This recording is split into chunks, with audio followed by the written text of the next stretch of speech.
slowly repeating Wittgenstein's phrase, "Everything that can be thought at all can be thought clearly." And I wondered anew, can everything be thought? And you, whatever you argued, you never mimed a constricted throat.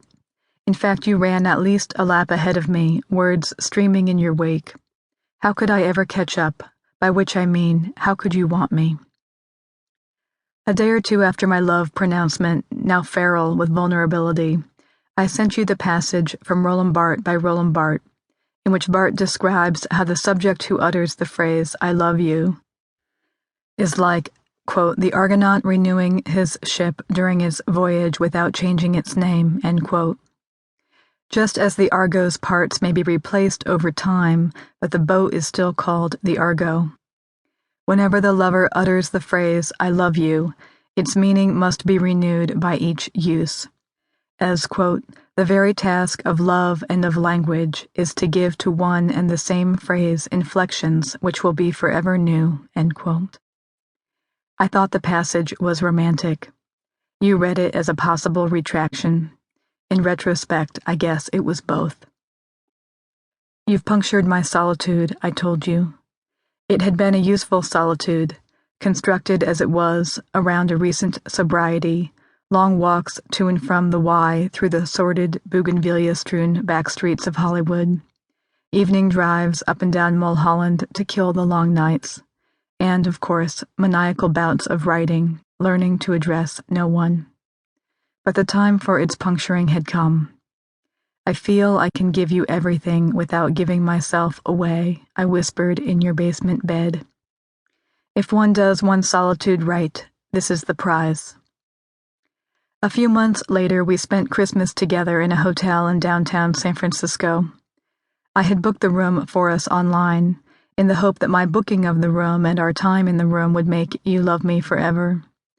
It turned out to be one of those hotels that booked for cheap because it was undergoing an astonishingly rude renovation, and because it was smack in the middle of the cracked-out Tenderloin.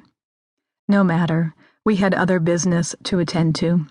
Sun filtered through the ratty Venetian blinds, just barely obscuring the construction workers hammering away outside as we attended to it.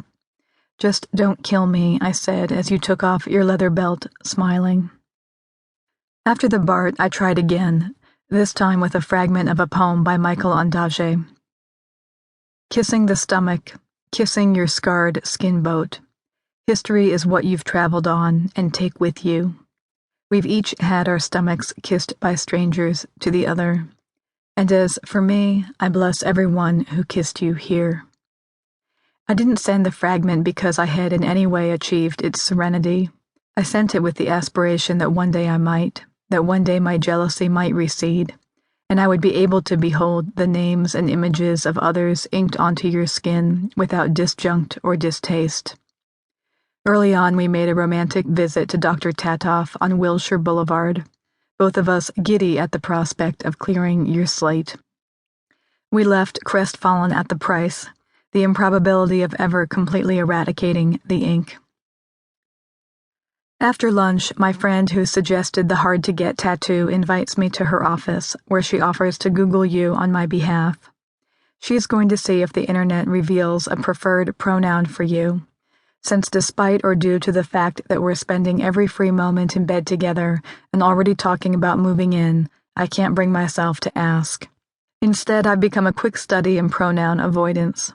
The key is training your ear not to mind hearing a person's name over and over again. You must learn to take cover in grammatical cul-de-sacs, relax into an orgy of specificity. You must learn to tolerate an instance beyond the two, precisely at the moment of attempting to represent a partnership, a nuptial even. Gilles Deleuze and Claire Parnay say, "Nuptials are the opposite of a couple. There are no longer binary machines, question-answer, masculine-feminine, man-animal, etc. This could be what a conversation is, simply the outline of a becoming." Expert as one may become at such a conversation, to this day, it remains almost impossible for me to make an airline reservation or negotiate with my human resources department on our behalf without flashes of shame or befuddlement. It's not really my shame or befuddlement.